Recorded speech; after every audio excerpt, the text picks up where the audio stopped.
그동안의 성령의 사역에 대해서 우리가 이 시대에 진정으로 성령의 역사가 필요하다 하는 사실들에 대해서 함께 생각을 했습니다.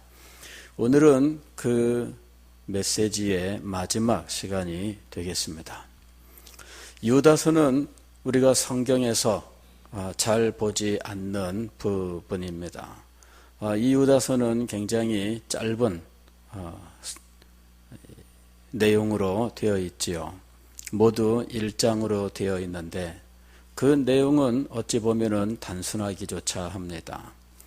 유다서는 이 야고보의 형제인 유다라고 이야기를 하고 있습니다. 그가 이제 성도들에게 꼭 하고 싶은 말이 있어서 이 편지를 쓴다고 이야기합니다. 1장 3절 말씀을 보면 사랑하는 자들아 우리가 일반으로 받은 구원에 관하여 내가 너희에게 편지하려는 생각이 간절하던 차에 뭔가 성도들에게 이 구원에 대하여 좀 더 말씀을 하고 싶은 내용이 있어서 마음속에 간절한 소원이 있었는데 마침 이 편지를 쓰게 되었다는 거죠. 성도에게 단번에 주신 믿음의 도를 위하여 힘써 싸우라는 편지로 너희를 권하여야 할 필요를 느꼈노니. 교회 안에 무엇인가 이 유다 사도의 마음속에 뭔가 큰절한 내용으로 권면하고 싶은 필요가 생겼다 하는 겁니다. 그 필요는 무엇이냐 하면은 믿음의 도를 위하여 힘써 싸우라 하는 것이죠. 믿음의 도를 위하여 힘써 싸우라. 왜냐하면은 이 믿음의 도를 대적하는 무리들이 교회 안에 들어오기 때문입니다. 교회 안에 이미 이런 사람들이 들어와 있고 이 사람들이 교회 안에서 이단 사설들을 이야기하므로 교회는 진리에 대하여 혼잡해지고 또 믿음의 삶이 흐려지는 문제를 갖게 되었다는 것이죠. 그래서 지금 믿음의 도를 위하여 힘써 싸우라 이 사실을 권면하기 위해서 이 유다서를 쓴 겁니다. 17절 이하의 말씀도 보게 되면 이 서신서는 교회가 직면하고 있는 큰 위기에 대해서 이것을 물리칠 것을 권면하는 내용으로 되어 있는 것을 알 수가 있습니다. 사랑하는 자들아 너희는 우리 주 예수 그리스도의 사도들이 미리 한 말을 기억하라. 그들이 너희에게 말하기를 마지막 때에 자기의 경건하지 않은 정욕대로 행하며 조롱하는 자들이 있으리라 하였나니. 마지막 때에, 이 마지막 때라고 하는 말은 혼란한 시대를 의미하는 겁니다. 예수님께서 승천하시고 재림하시는 그 전 기간이 실상은 마지막 때이기는 하지만 교회의 위기 그리고 영적 위기의 때가 또한 마지막 때이기도 한 겁니다. 이 마지막 때에 교회 안에 경건하지 않은 정욕대로 행하며 조롱하는 자들이 있을 것이다 하는 것이죠. 오늘 우리는 이런 일들을 참 많이 봅니다.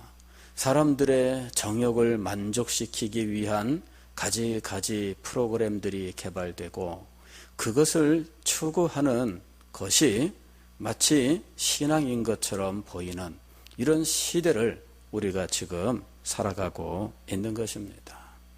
자, 우리가 살고 있는 이 시대가 실상은 사도들이 경고했었던 마지막 때라고 하는 사실을 분명히 알아야 됩니다. 성경은 언제나 우리에게 때를 분별할 것을 명령하고 있습니다.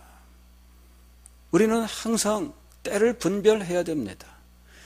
농사 짓는 사람이 언제나 밭의 식물들을 바라보면서 때가 어떻게 되었는지, 그리고 그 때를 알게 되면 자신이 무슨 일을 해야 되는지 적절하게 대응을 하게 되어 있는 것이죠. 마찬가지로 우리가 살고 있는 이 때, 그때 이 교회 안에 어떤 일이 있을지를 안다면 거기에 대해서 적절하게 조치를 취할 수가 있을 것입니다.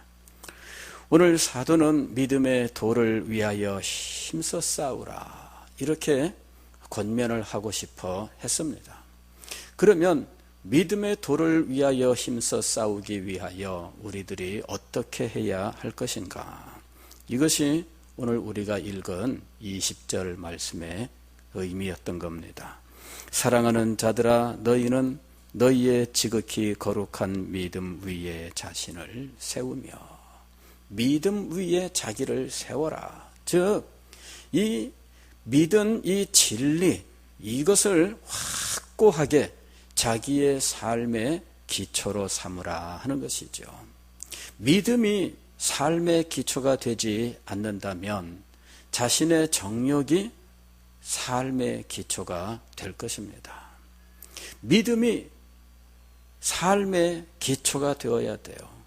아니, 그냥 일반적으로 우리가 믿음이라고 부르는 것이 아니라 참된 믿음을 이루는 진리, 그 위에 자기를 세워라 하는 것이지요. 그리고 더 나아가서 성령으로 기도하며, 이렇게 말씀하고 있는 것입니다. 믿음의 도를 위해서 싸우는데 진리 위에 자기를 세우는, 즉 자기의 삶을 진리 위에 세우는 것과 더불어서 꼭 필요한 일이 무엇이냐 하면 성령으로 기도하는 것이다 하는 것입니다. 성령으로 기도하는 것은 그리스도인의 기도의 본질인데도 불구하고, 사실 우리가 성경을 보게 되면 성령으로 기도하는 것에 대해서는 그렇게 많이 말씀하고 있지 않은 것을 알 수 있습니다. 신약성경을 보게 되면 성령으로 기도한다 하는 이 말이 실상은 두 군데밖에 나오지 않아요. 오늘 여기 유다서 1장 20절에 성령으로 기도하며 이렇게 되어 있고요. 에베소서 6장 18절에서 모든 기도와 간구를 하되 항상 성령 안에서 기도하고, 이렇게 말씀하고 있어요. 그 외에는 이상하게도 성령과 기도에 대해서 말씀하는 성경 구절이 없습니다. 로마서 8장 26절에 이와 같이 성령도 우리의 연약함을 도우시나니 우리는 마땅히 기도할 바를 알지 못하나 오직 성령이 말할 수 없는 탄식으로 우리를 위하여 친히 간구하시느니라. 기도 가운데 성령의 역사가 있다 하는 것을 로마서 8장 26절에서 말씀하고 있습니다. 그런데 성령으로 기도하라, 성령 안에서 기도하라 하는 말씀은 두 개밖에 없다는 이야기죠. 왜 이렇게 성령과 기도의 관계가 성경에 그리 많이 나오지 않았을까? 이건 사실 굉장히 의문입니다. 그리스도인의 기도는 성령으로, 성령 안에서 성령을 따라서 드리는 기도여야 한다는 것은 틀림없습니다. 그런데 막상 이렇게 기도하라는 명령의 말씀은 두 개밖에 없으며, 로마서 8장 26절은 기도할 바를 알지 못하여 혼란에 빠져 있는 사람을 위하여 성령께서 그 속에서 기도하는 일이 있다. 즉, 그 우리의 기도를 도우시는 성령의 역사가 있다 하는 사실을 말씀하고 있을 뿐입니다. 이것은 성령으로 기도하는 것이 가치가 없다거나 혹은 비중이 낮아서 그런 것이 아닙니다. 사실은 그 시대가 성령의 역사가 강력한 시대였기 때문이에요. 성령의 역사가 강력한 시대였기 때문에, 그리고 그 시대의 그리스도인들은 성령으로 기도하는 것을 이미 잘 알고 실천하고 있는 상황이었기 때문에 그에 대해서 그렇게 많이 말씀하지 않았던 겁니다. 이미 그들은 알고 있습니다. 그러나 우리는 너무나 희미하고 잘 알지 못하는 것이 되었어요. 기도는 어떻게 드려야 하는가? 사람마다 기도는 어떻게 드려야 하나 궁금하기도 하고, 어떤 사람들은 이렇게 해야 된다 자신 있게 말하기도 하고, 가지가지 혼란이 있습니다. 제가 과거에 청년 시절에 어디 기도원회를 갔어요. 이래가지고 며칠 기도원에서 지내고 있는 중인데, 그때 어떤 사람이, 저보다 나이는 몇 살 더 위였는데, 이 사람이 아마 무슨 어디 이상한 신학교를 다니는지 아니면 어디를 다녔든지 모르는데, 하여튼 좀 이상하게 행동하는 사람이 같은 방에 있었어요. 이게 방에 이불 깔고 누워가지고 손을 이렇게 누워서 손을 이렇게 들고, 이제는 우리 주 예수 그리스도 하면서 축도 연습을 하지를 않나. 참 이상한 사람이 있었어요. 아니, 누워가지고서는 축도 연습을 해요. 참 그래가지고 야, 저 사람 좀 이상하다 그렇게 생각을 했는데, 그 사람이 언젠가 저한테 이야기를 해주는 거예요. 야, 기도 응답을 틀림없이 받는 그런 이 기도의 비밀을 알려주겠다 이러는 거예요. 그리고 어린 마음에 도대체 어떻게 기도해야 하나님께서 틀림없이 응답을 해주실까 궁금하잖아요. 그래서 귀를 기울였더니 이 사람이 하는 말이 물구나무 서서 기도하라 그러는 거야. 물구나무 서서 기도하라. 싫어합니다. 싫어해요. 왜 물구나무 서서 기도해야 되느냐? 어렵게 기도를 해야 하나님이 응답하신다는 거예요. 아주 어려운 자세로 기도를 해야 하나님이 응답하신다는 거예요. 갈멜산에서 엘리야가 하나님 앞에 기도할 때 그 기도 자세 여러분 아시지요? 무릎을 꿇고 머리를 이 무릎 꿇은 허벅지 사이에 집어넣고 기도했다는 거예요. 제가 한번 그렇게 기도하려고 한번 해봤어요. 무릎을 꿇고 머리를 이 무릎 사이에다가 넣으려고 해보니까 몰라요. 배가 홀쭉하고 날씬한 사람들은 가능할 텐데 여기 복부 비만이 막 있는 사람들은요 힘듭니다. 예, 정말 힘들어요. 그래서 똑같은 자세를 해도 복부 비만 있는 사람들이 그 자세를 들이면은 하나님이 응답하시기는 확률이 높을 것 같아요. 그죠? 더 어려우니까. 더 어려우니까. 아니, 청년 시절에 뭔가 아는 것처럼 보이는 사람이 같은 방에서 막 축도 연습도 하고 그러니까 뭔가 막 목사가 될 사람처럼 보이잖아요. 그러니 그런 사람이 일러주는 말이니까 야, 이거 대단한 말인 것처럼 들리지 않겠습니까? 이 사람이 하는 말하는 그 요지는 이겁니다. 기도할 때 어려운 자세로 기도해야 하나님이 그 정성에 감복해서 기도를 쉽게 들어주신다 하는 거예요. 참 지금 생각하면은 정말 그런 사람도 기독교인일까? 그죠? 그런 사람도 기독교인일까요? 참 세상에는요 믿음을 가졌다고 하지만 정말 그 믿음이 의심스러운 그런 신앙생활을 하고 있는 사람들이 너무나 많아요. 다 그 사람들을 기독교인이라고 해야 될까? 그런 사람들도 십자가 이야기하면 눈물을 흘리고 예수님의 고난 이야기하면 가슴을 찢고 막 그러거든요. 그러는데 신앙생활하는 모습들, 이런 이 가르침들 들어보게 되면 이거 기독교인인지 의심스럽다는 거죠. 자, 이런 대혼란이 교회 안에 오늘날 팽배하고 있습니다. 다 같은 그리스도인으로 말하기가 힘들 만한 그런 모습을 보여주는 사람들도 얼마나 많은지 몰라요. 이런 혼란이 차지하고 있는 이 교회, 오늘 우리 현실을 볼 때에 우리가 믿음의 도를 위하여 힘써 싸워야 하는 것이 마땅합니다. 지극히 거룩한 믿음 위에 자기를 세우며 성령으로 기도하며.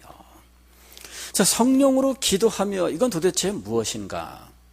성령으로 기도하면은 사실은 이 성령으로 기도하는 것에 대해서는 말로 어떻게 설명하기가 힘들다 하는 거죠. 단지 성령으로 기도하라만 있을 뿐이지 성령으로 기도하는 것은 어떤 것이다는 없어요. 이것이 참 힘들고 어려운 부분입니다. 도대체 우리는 어떻게 기도해야 할 것인가? 성령으로 기도하라. 성경은 이것 하나만을 가르치고 있어요. 기도의 자세로 손을 들고 기도하라, 고개를 들고 기도하라, 엎드려서 기도하라, 부르짖어 기도하라, 온갖 종류의 기도 방법이 있을 수 있지만 성경은 성령으로 기도하라 이거 하나밖에는 명령하지 않습니다. 고개를 들 수도 있고 손을 들 수도 있고 엎드릴 수도 있고 고개를 양 무릎 사이에 넣을 수도 있고 누울 수도 있고 어떤 자세를 취할 수도 있습니다만은 그 모든 경우에 반드시 있어야 하는 것이 무엇이냐면은 성령으로 기도하라예요. 기도할 때 조용히 소리를 내지 않고 묵상으로 기도할 수도 있고 중얼중얼 기도할 수도 있고 부르짖어 기도할 수도 있고 눈물을 뿌리며 기도할 수도 있고 뒹굴며 기도할 수도 있고 나무 뿌리를 쥐고 흔들면서 기도할 수도 있지만 그러나 그 모든 기도에 공통되는 것은 무엇이냐면은 성령으로 기도하라 하는 것이에요. 기도할 때에 우리는 떠오르는 대로 기도할 수도 있고 미리 기도문을 써가지고 와서 기도문을 읽으면서 기도문대로 기도할 수도 있습니다만은 그러나 그 어떤 경우에라도 공통되는 한 가지 기도의 원리는 성령으로 기도하라 하는 것이죠. 기도에 대해서는 온갖 종류의 교훈들이 있지만 그러나 그 모든 기도의 교훈의 핵심되는 그리고 공통되는 한 가지는 무엇이냐면은 성령으로 기도하랍니다.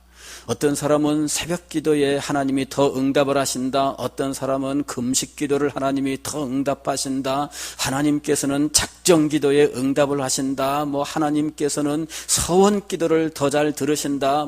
온갖 종류의 기도 응답의 비결들을 이야기하고 있지만 그러나 그 모든 기도의 가장 핵심 공통적이고 반드시 있어야만 되는 이것이 없으면 그 어떤 것도 기도가 될 수 없는 것은 무엇이냐면은 성령으로 기도하라 하는 것이에요. 왜 성경이 성령으로 기도하라 하나만 명령했느냐? 우리가 이걸 알아야 됩니다. 서원 기도를 드리면 하나님이 쉽게 응답하실까요? 아닙니다. 성령으로 기도하지 않으면 서원 기도라고는 형식은 의미가 없습니다. 금식으로 기도하면 하나님이 쉽게 응답하실까요? 그렇지 않습니다. 성령으로 기도하라 이것이 없으면 금식을 아무리 많이 한들 의미가 없는 거예요. 오늘 우리는 그리스도인의 비밀 그것이 성령으로 기도하는 것에 있다는 사실을 알아야 됩니다. 성령으로 기도하라. 이것은 성령께서 우리의 기도 가운데 역사하심을 말씀하고 있는 겁니다. 우리는 말씀을 대할 때는 언제나 기도해야 된다고 배웠습니다. 성경을 읽을 때 기도하고 성경을 읽으시라. 하나님, 이 말씀을 깨닫게 하시고 이 말씀이 저의 영혼에 능력으로 역사하게 하옵소서. 성경을 읽을 때나 성경을 공부할 때나 하나님의 말씀을 들을 때나 우리는 언제나 하나님 앞에 기도하라고 배웠습니다. 예배 모범을 보게 되면 모든 설교자는 설교의 처음과 마지막에 기도하라고 가르치고 있습니다. 선포되는 이 말씀을 위하여 그 말씀이 지금 영혼 듣는 모든 청중들에게 은혜롭게 역사할 수 있기를 위하여 하나님께 기도하라. 그리고 설교를 마칠 때에는 이 말씀이 성도들에게 깊이 새겨지고 말씀이 열매 맺기를 위해서 기도하라. 그런데 기도를 위해서는 기도하라 이렇게 가르치지 않죠. 이게 우리의 문제입니다. 그냥 기도할 때는 우리가 그냥 와서 기도를 합니다. 근데 그것이 아니다 하는 것을 알아야 돼요. 기도할 때 우리는 내가 진정으로 성령 안에서 기도할 수 있기를 주님 앞에 간구해야 돼요. 왜냐하면 우리는 성령 안에서 기도해야 된다 혹은 성령으로 기도해야 된다라고 하는 사실을 망각한 채 기도를 하고 있기 때문이에요. 대부분의 경우에는 그냥 자기의 경건한 마음을 가지고 기도해야 된다고 생각을 해요. 근데 경건한 마음을 가지고 기도하는 것이 아니라 성령 안에서 성령의 인도하심을 따라 성령이 공급하시는 힘과 능력으로 기도해야 된다는 거예요. 그런 가운데 그는 자기의 마음을 주님 앞에 드리면서 경건한 마음의 자세가 이루어지겠지만 성령께서 그의 영혼에 역사하시고 그의 기도에 역사하시는 것이 없다면 그는 기도 시간은 가졌으나 진정으로 하나님 앞에 기도한 것은 아니다 하는 것이죠. 그래서 우리가 이걸 먼저 알아야 됩니다. 기도할 때에는 언제나 나는 성령으로 기도해야 된다. 이것을 기억하라는 것입니다. 꼭 기도를 시작할 때에는 이걸 기억을 해야 돼요. 성령으로 기도해야 된다. 그리고 성령이여 저를 도와주옵소서. 로마서 8장 26절에서 이와 같이 성령도 우리의 연약함을 도우신다 그랬습니다. 성령께서 우리를 도우십니다. 성령께서 우리의 기도 가운데 역사하십니다. 이것은 사실은 신령한 것들이기 때문에 구체적으로 이렇다라고 하나하나 일일이 열과여 설명할 수는 없는 부분이에요. 그러나 분명한 것은 성령께서 우리의 기도 가운데 역사하고 계시며 우리의 기도를 인도하신다는 사실입니다. 성령의 인도하심을 믿고 의지하면서 성령께서 나의 기도 가운데 역사하시기를 간절하게 소망하면서 성령의 인도하심을 따라 기도하고자 하는 결심을 가지고 성령의 인도하심을 구하면서 기다리면서 기도해 나아가시는 동안에 성령께서 우리에게 역사하시는 거예요.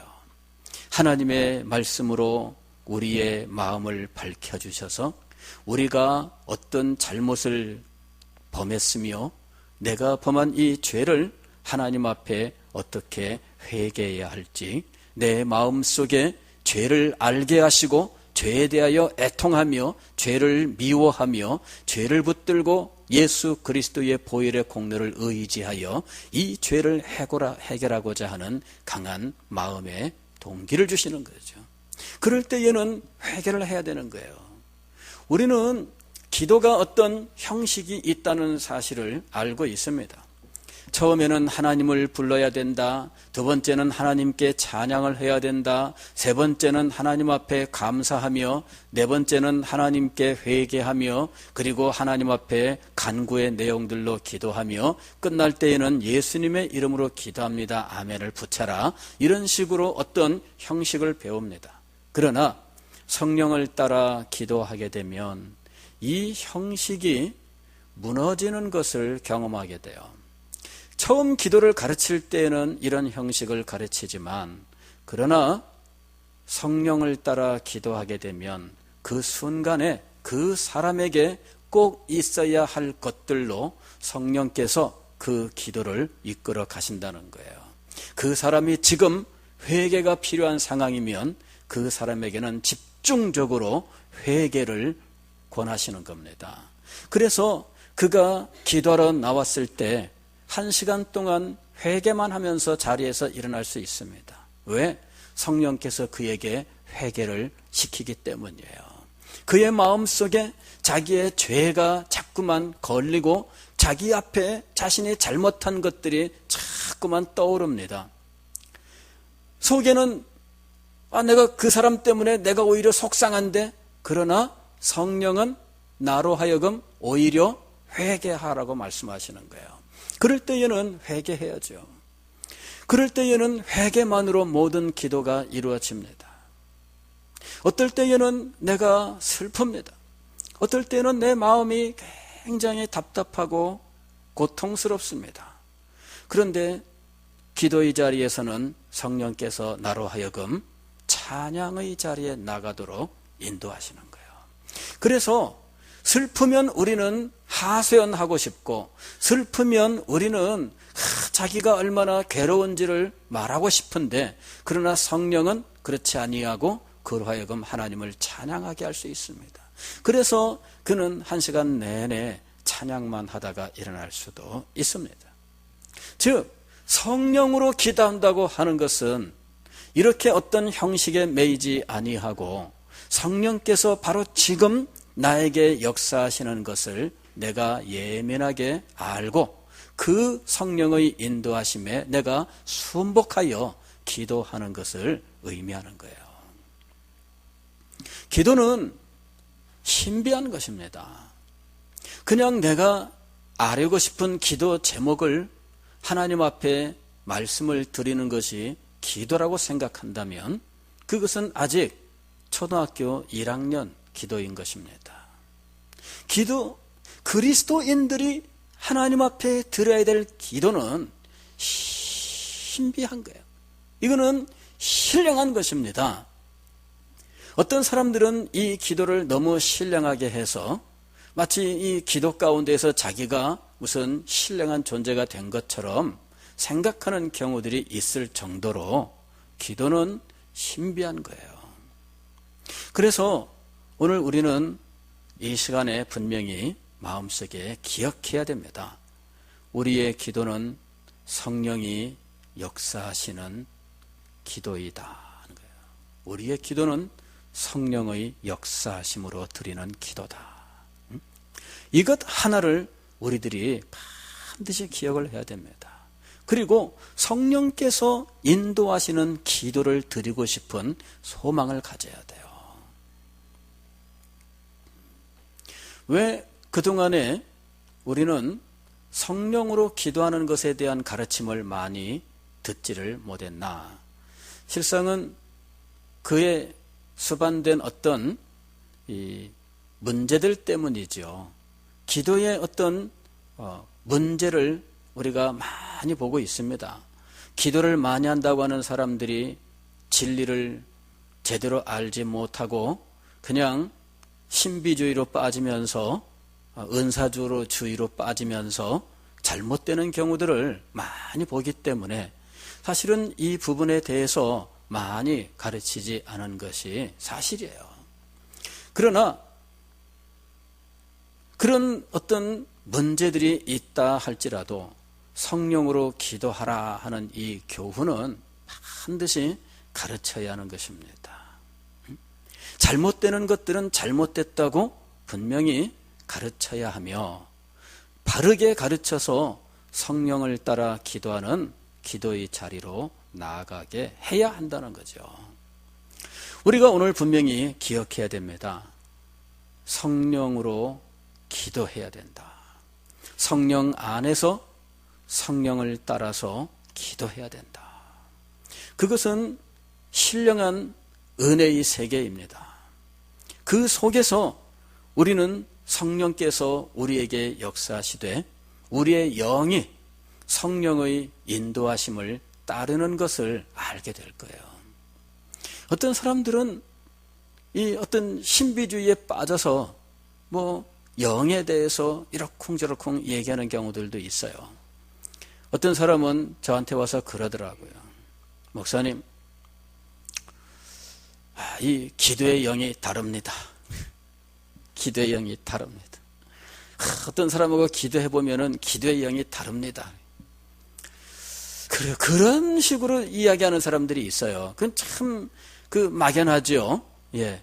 그런데 그렇다 할지라도 그것이 무엇을 말하는지는, 구체적으로 무엇인지는 잘 몰라요. 그래서 성령으로 기도하라, 이것을 가르치기가 참 어려운 겁니다. 그러나 여러분, 어렵다 할지라도 분명한 것은 성령께서 우리의 기도에 역사하신다는 것과, 우리는 그 성령을 의지하며 성령을 따라서 기도해야 한다는 거예요. 무엇보다도 성령께서 우리에게 역사하시는 것을 알 수 있을 정도로 우리는 영적으로 깨어 있어야 돼요. 영적으로 깨어 있어야 됩니다. 에베소서 6장 18절 말씀을 보면 모든 기도와 간구를 하되 항상 성령 안에서 기도하고 무시로 깨어 있어라.